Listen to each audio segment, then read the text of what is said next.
Why is there such tremendous pressure of desire in most of us? The pressure of sex, the pressure of desire for sex, desire for experience, desire to be popular, famous, desire to, all the rest of what the activities of desires are. Desire for enlightenment, which is the most stupid desire. Because enlightenment doesn't come through desire. You may go to all the highest peaks in the Himalayas, but you will never find illumination there. It is where you are, not in India or in Japan or in some other place, or even Rome.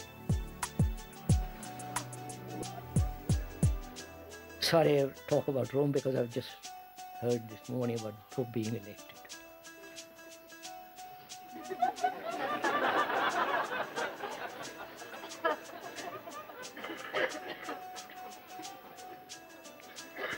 So, if one is aware in oneself, of oneself, one sees how desire is so extraordinarily strong. Desire for power, to dominate people. Desire for, all this. I don't have to go into details. You know it all very, very well. And we live under this pressure. And so, not only physiologically one becomes ill, strain of it, but also psychologically, it's a great travail, it's a great problem. I desire, say for example, to be the most marvelous person. And it's a constant strain to become somebody, to be somebody, to achieve a result. So one can see desire without being understood. The whole nature and structure of desire is one of the factors of disorder. Right? Do we see that? Please, don't accept what I'm saying. That's totally unimportant. Is that in yourself a fact which you have discovered for yourself? Say the desire in all its multiple forms and multiple expressions does breed confusion, does breed disorder. And most people have self-controlled desire, suppressed desire, or fulfilled desire. Go to the extreme of desire. They have done all these tricks. Talk to any monk and they will tell you we must suppress any desire, carnal desire, or any form of desire in order to serve God or whoever God is. And so there is always this suppression, control, constant conflict. You desire something, you suppress it, you rationalize it, you control it, you run away from it, and so on. So what we are trying to do, what we are saying is, let's find out the nature of desire, how it arises, and whether we can give desire its proper place and not in any way suppress it, control it, destroy it. Right? Can we go? We're going to go into that. So one must find out the whole nature and the structure of desire. Find out for oneself. Not be told what is the nature and structure of desire. Then if you accept it, you'll come back next year or next 30 years and say, well, that's exactly where I am. I began and you have left me where I was after 30 years.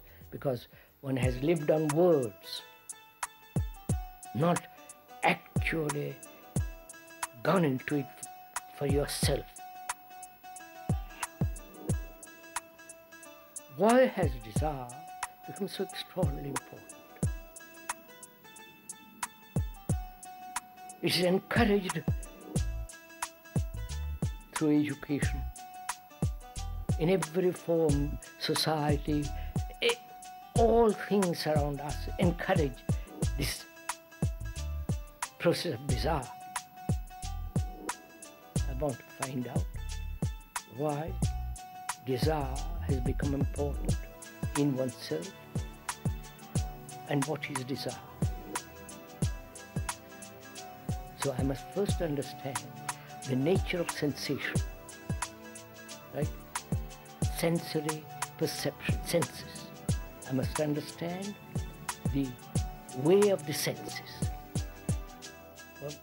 May we go on?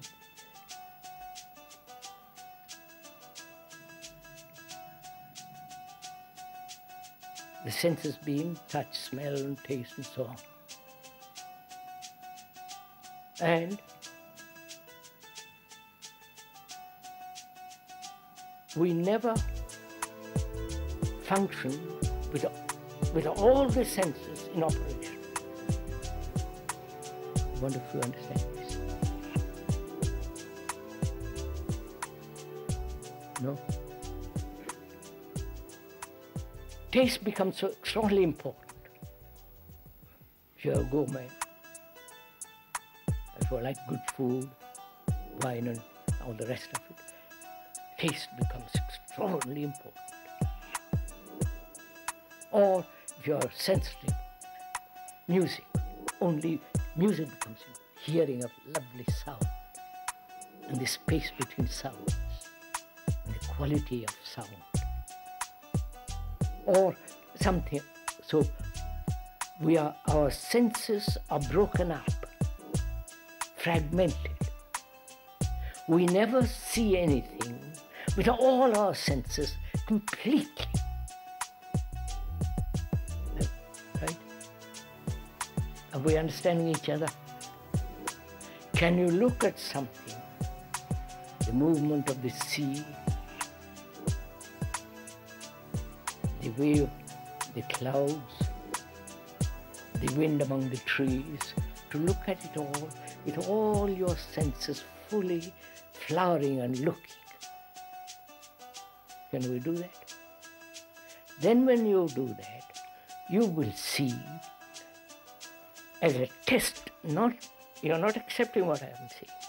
Test it for yourself.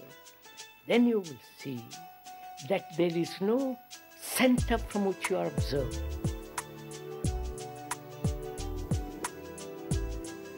There is no division caused by the center who say, I am different from that. When you observe things totally, a woman or a man or a child, or your girlfriend, husband, wife, with all the senses awakened, then there is no one particular sense demanding an action. You're following me? Are you doing it as we are talking about it? So, senses have their right place, but they become destructive, divisive, and conflicting when one particular sense is developed and the others are dormant or semi-dormant.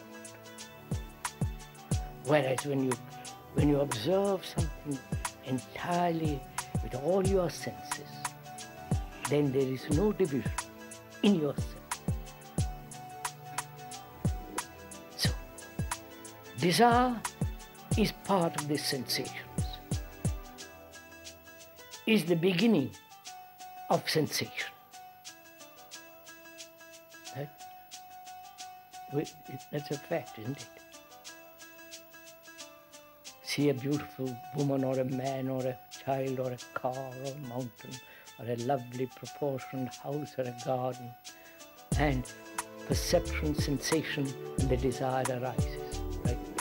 And the desire, that sensation, perception, sensation creates the image, and then desire begins to operate. That's the whole movement of desire. This is a simple, obvious, daily fact which you can observe if you are paying attention. So, where does the conflict, the trouble, the confusion begin? In the movement of desire, right? You're following? Say, for example, I see a beautiful tree or a lovely garden. I've got a piece of land and I like to have such a beautiful garden myself. That is, there is perception, sensation, the image making, which is thought, right? And then thought pursues that which it has observed, which it has pleased. So, wherever there is the movement of thought with regard to sensation, then desire brings conflict. Are you understanding this?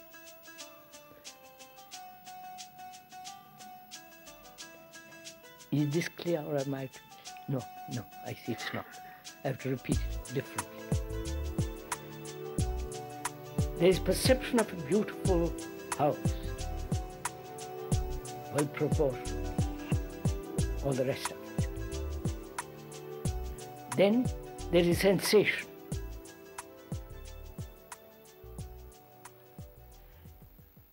That's normal. That's essential. Otherwise I'm blind. My senses are not acute, aware. But the trouble begins the moment thought creates the image of owning a house like that and working for it, identifying oneself with that house and so on. So where thought begins to interfere with the perception, then there is division, then desire begins. You followed this? Is this clear? No, not what I'm saying for yourself.